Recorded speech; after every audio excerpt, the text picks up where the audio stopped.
મિત્રો, રાજ્યના છૂટાછવાયા વિસ્તારોમાં હળવોથી મધ્યમ વરસાદ શરૂ છે. તો આવા તબક્કામાં 1 ઓગસ્ટથી 6 ઓગસ્ટના દિવસો દરમિયાન રાજ્યનું હવામાન કેવું રહેશે એ અંગે વેધર એનાલિસિસ્ટ અશોકભાઈ પટેલની નવી આગાહી આવી ચૂકી છે.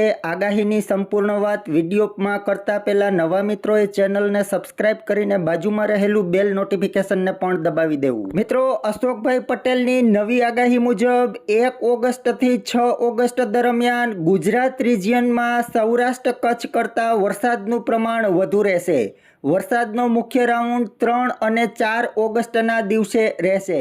પશ્ચિમ બંગાળવાળી સિસ્ટમ એમપી તરફ ગતિ કરશે અને પછી 3.1 કિલોમીટરના લેવલમાં એક બહોળું સાયક્લોનિક સર્ક્યુલેશન રાજસ્થાન તેમજ ગુજરાત તરફ લંબાશે. આગાહીના સમયગાળા દરમિયાન ગુજરાત રાજ્યના છૂટાછવાયા તેમજ ક્યારેક થોડા વધુ વિસ્તારમાં હળવો મધ્યમ સામાન્ય ભારે તો અમુક વિસ્તારોમાં ભારે વરસાદની શક્યતા રહેશે.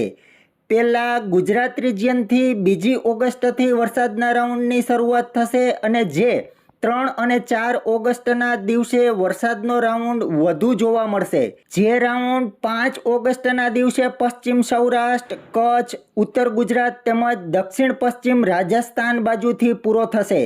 મિત્રો, સર્ક્યુલેશનના લોકેશન આધારિત અમુક વિસ્તારોમાં ભારે વરસાદની શક્યતા રહેલી છે, જેમાં 150 મિલીમીટર કરતાં પણ વધુ વરસાદ પડી શકે.